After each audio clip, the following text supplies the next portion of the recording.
About something the Biden administration has been avoiding discussing for a couple months now.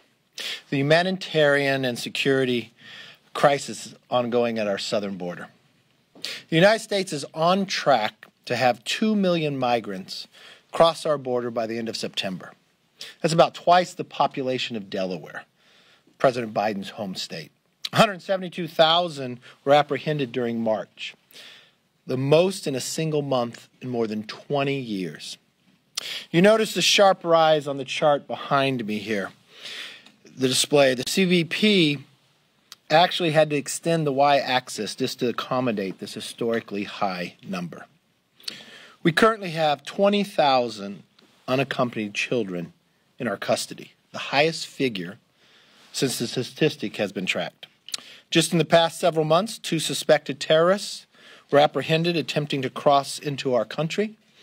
About a month ago when I was at the border speaking to the Border Patrol agents, they told me about those that they have apprehended on the terrorist watch list. When I came back and presented it in the press conference, we had Democrats, colleagues of mine, actually call me a liar, challenge me because they believed they had the same security clearance as I did for the knowledge of what they would know. They were proven wrong. Never once apologized, but worse, never did anything to stop it.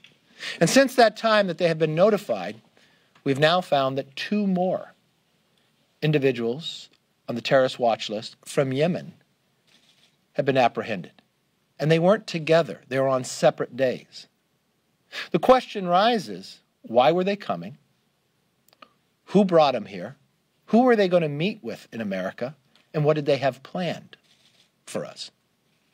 I think these would be the questions of the Vice President as well, but she's yet to go to the border. I met yesterday with the CIA director, talked to him about some of these issues as well. The amount of fentanyl seized this year increased by an alarming rate of 233% from the same period last year. When I was at Monument 3 in El Paso, looking just down the fencing there, the agents told us that they've never seen so much fentanyl as they have during the last month. Now, fentanyl is considered to be 50 to 100 times more potent than morphine, and if altered, become even deadlier. We all know last year that 90,000 Americans died from drug overdose. How many more will die based upon what has happened on our border? Now, instead of bolstering our security to counter these serious vulnerabilities, the massive flow of migrants have actually weakened our security along the border. By this, if you traveled there, you would get a clear feeling and understanding. If you just look at the Rio Grande Valley, 40% of the agents who normally would be securing the border, they're not even on the border anymore because they are pulled off their regular patrols to take care of families and children. So with all the families and children coming in, the border is even less secure because fewer people can be there to protect it because now they're caring for the children. I don't know if you've spoken to many of the members who have been down to the border, but some of the stories that are coming back are very alarming. One member told me the story just last week. They went on patrol at night where they apprehended some illegal immigrants. One of those immigrants was on her plane flying as she was coming back here to another part within our country. Never tested for COVID. Don't know why the individual is being moved to another location. I don't know why you come into our country at any time illegally is correct. Now, with all these red flags, with all these problems, with everything we know that's going on along this border, that even those leaders of other countries, from the President of Mexico and others, declaring that President Biden has created much of this. Speaker Pelosi just last week claimed that the United States is on a good path at the border. The question I asked the Speaker, if we're breaking all records, more fentanyl, terrorists, and more people illegally entering than we've seen in more than 20 years, if that's a good path, what's a bad path look like? Now, Vice President Harris, who President Biden appointed to oversee the border, has yet to actually travel to the border and has no plans to do so. My understanding in the Speaker's press conference, she gave you no plans as either of the date that she would travel to see the security of our nation. Now being notified that, yes, those on a terrorist watch list have been apprehended on our border and having represent California like she does as well, that's where they found 2 of them from Yemen. Now, if the Democrats need a set of reality and some solutions, Republicans have here to offer them. 5 easy things we can do. Finish the wall and deploy technology to the border. When I talk about finishing the wall, we've already paid for it. We're actually paying these contractors not to finish it. If you just look at El Paso, there was going to be 150 miles of wall built. They finished 133 miles of it. They stopped midnight January 20th. Told to stop. Now there's just openings for people to come instead of protecting the security. Fully reinstate the Remain in Mexico policy. Even the President of Mexico himself understands what President Biden has done, calling him the immigrant president based upon his removal and change and causing much of this problem. Maintain and robustly implement Title 42 authority. Require a COVID negative test before releasing any migrants. When I was in El Paso, we had just toured a new facility that we had built about a year ago, 98,000 square feet, processing facility. They built it so large they thought they would never meet capacity. That day they met it, that soon. Meant 120 agents were not able to protect the border. They were there. The children that are all put together, never being tested for COVID. And that day that we were there, they was notified that they were sending 1,000 to Midland, 3,000 to Dallas, not notifying the mayor or others, and moving them into the communities not being tested. Now, I don't believe Democrats are interested in solving the crisis their own policies have actually created. If President Biden had sent Vice President Harris in charge, the first thing you think she'd want to do is to go see where the problem lies. You believe that she'd want to solve it. There has been no legislation that changed. It was only the orders of the president himself. He can solve this problem very quickly. But this is more than a humanitarian problem. The number of times you see children crying left all alone.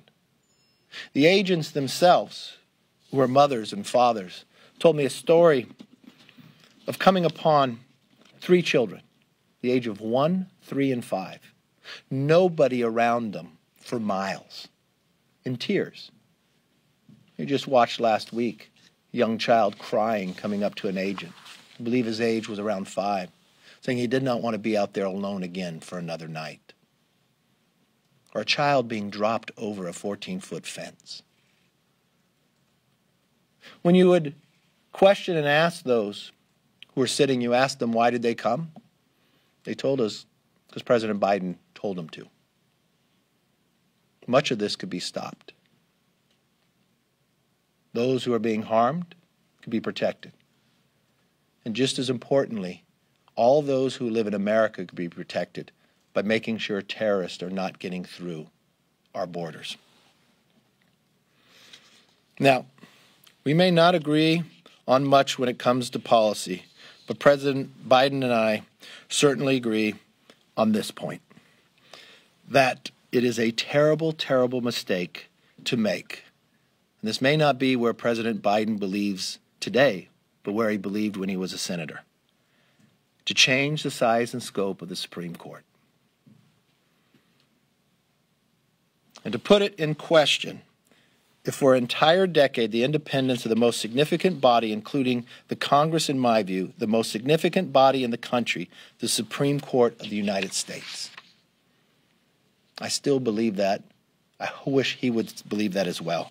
Just as we speak today, right now, I know Democrats are holding a press conference to announce that they plan to dismantle a government institution in pursuit of their socialist agenda. To totally take over another branch of government to have control purely for a political basis. Their legislation aims to expand the Supreme Court by 4 seats. That makes a real difference, 4 seats. Ironically, it's the same number needed to give Democrats a 1-seat edge and the President Biden the power to appoint 4 justices. Never in my time in politics did I ever believe they would go this far. Never did I think, even if my disagreements with Democrats, I question, is there a moderate Democrat left in the party? This power means so much to you that absolute power corrupts absolutely. You will change the course to capture another form within a judicial power simply to control more. And they proudly put it forth as their agenda. It doesn't come from someone sitting in the back. It comes from the chairman of the Judiciary Committee. This is their agenda. This is their hopes. But this is what's wrong. With that, take it up for questions. Yes, sir. The House Judiciary Committee has oversight of the Department of Justice. So is it appropriate that when a member of that committee is under investigation by the Department of Justice that they stay on that committee, like Representative Gates? Are you referring to is Matt Gaetz going to stay on committee? Matt Gaetz is the same as any American. He's innocent until proven guilty. There's no charges against him yet. If a charge comes forward, that would be dealt with at that time. Yes. Oversight of the Justice Department. Yes. On that, is there anything that could come out in media reports before the probe concludes that would push you to remove? That's a hypothetical question. I'll deal with whatever issue as it comes. As of right now,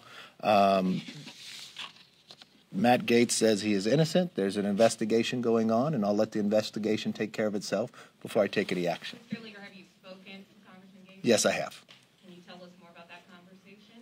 I've spoken to Mr. Gaetz about the accusations. He's told me he's innocent of the accusations. I explained to Mr. Gaetz the rules inside our conference. If there was something to come forward, we'd take action. When did he say that? Yes. Joining us to Congress later this month is going to be a limited number of tickets. What's your understanding of how the tickets are going to be split up, how many tickets Republicans are going to get, and do you anticipate that you will be defending? I do not know anything about the tickets. I don't know how many they will allow in there. Yes, I plan on attending. Yes, ma'am. Thank you, Mr. Leader. You've gone down to visit with former President Trump a number of times at Mar-a-Lago. Can you tell us a little bit about his mood and perhaps his interest in helping Republicans win back the House and Senate? And on that note, also, can you say, do you want him to continue taking on some of the leaders among the Republicans here, Liz Cheney or Lisa Murkowski, and targeting them for defeat? A lot of questions in there. Let me tell you. Yes, I have met with the president a couple times. He's always fully engaged. The president engaged in a recent campaign we had to fill the seat of Luke Letlow, and in his engagement actually helped win the primary early.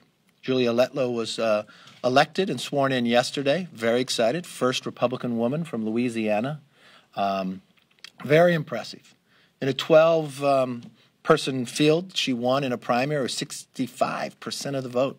Mathematically, almost impossible, people would say at times. The party was very united there. As of right now, there is a 3-seat majority for the Dems, or really 2. She can only lose 2 in the 3. That's the smallest it's been in more than 100 years. Pretty successful for Republicans in that basis. I don't know all your other questions that you had there. But I would tell you this, too. Just as I sat down with President Trump, I'd like to sit down with President Biden. I've actually requested meetings on the border crisis. Never had a meeting with the president, never spoken to President Biden since he's been in or elected. I spoke to him many times when he's vice president. I know he speaks of bipartisanship. I'd like to talk to him about infrastructure. I'd like to talk to him about the border crisis, since neither he nor his vice president, who he's put in charge, have gone to the border. Been there. I'd love to discuss what we saw, what we heard from the border agents themselves, tell them some solutions, some ideas to get things done. But unfortunately, President Biden, I don't think, believes in bipartisanship. The number of times I requested the meetings, he's never even acknowledged it. So. What kind of role are you expecting the former president to play in your efforts to win back the Like House? all other former presidents, they help. They engage in many different ways, be it helping getting the word out, raising money, and others. I expect no difference. And do you want him to quit attacking Liz Cheney and the others? I think the best thing, the number one thing I want to have happen is make sure the next century is the American century, and I know the policies that President Biden is doing is putting in greater damage. If I just look around the world today in these few short months, we have a crisis on our border that we have not seen in more than 20 years. Not created in any other way but a change in administration. And I've just watched that the president now has called back 2 ships from going to the Black Sea. I don't know how Putin responds to that. He builds up 80,000 troops along the border of Ukraine. I watched China, our adversary, and Russia get stronger as President Biden changes the energy policy in America. I watched Americans get laid off, that he ends the XL pipeline but does nothing to stop Nord Stream within Russia. Even though Congress, on a bipartisan basis, passed the bill to put sanctions, he chose different sanctions and a weakness. So I do know if the next century is going to be ours, we're going to have to change administration.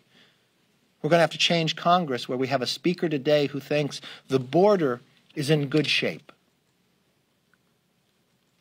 That's my focus. Yes, sir. On proxy voting, that's been extended through May 19th, if I remember correctly. You've said that you would like things to return to normal. I'm curious, A, if you think that should be the last extension, and B, for the members of your own party that are using it, will you tell them at some point to stop using it, given what you want to do? There's 4 things we need to do. Get Americans back to work, back to school, back to health, and back to normal. And I think the first place you should lead it is in this House of Representatives. More than 75% of that body has been vaccinated. There's a number of them that had COVID that have not been vaccinated. If you go into the Senate, you don't have to wear a mask if you're a manager from the House trying to impeach somebody, but if you're in the House, you still have to wear a mask. I don't know the difference in science between the House and the Senate. When you speak in the House, there's nobody else around you. I'm not quite sure. I look forward to the day that when Congress changes, that you have to show up to work to be paid. That will be one of the first things I will do. We will not vote by proxy. And the other thing that would be interesting to have happen is that bills actually go through committee. So voices that constituents around the world, around the country, lend their voice to their representative, they could actually be heard and have input on bills. So you would not support another extension? No, I didn't support the creation of it. If we are essential through all the history of America, through war, through plagues and others, even within the Civil War and Capitol being burnt, we still showed up. This is the first Congress that can't. I've watched congressional members be on a boat and vote. They're with their family out on a boat. They're still getting paid.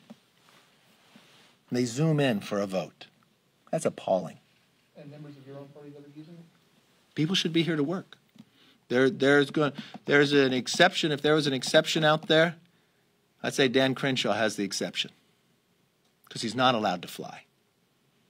Because he has to sit face down. Because of his dedication to this nation. Yeah, he was injured and his eyes hurt. That's the person I would say would have an exception. Yes. Well, let's give it to our favorite. All right, we got a list. We're going to guess what you're going to ask. When Paul Ryan was Speaker, his staff... Oh, we're looking forward?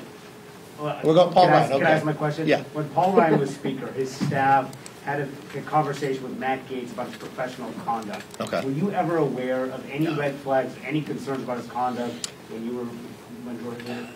When I was Majority Leader, I wasn't part of that discussion. I didn't know about that. Lots of times as Speaker or Leader, if you have discussions with members, I guess, for the privacy, they have that. I did not know about that till I read it in the article. So there was no red flags about his conduct raised to you at all, or your staff? I did not know that conversation, or I don't know what that conversation was either about. Just what I read in the paper. But just in general, his behavior, his conduct, was there anything raised to you at all? You'd have to see Matt Gaetz. If you wonder if I knew anything about what is being alleged now, no.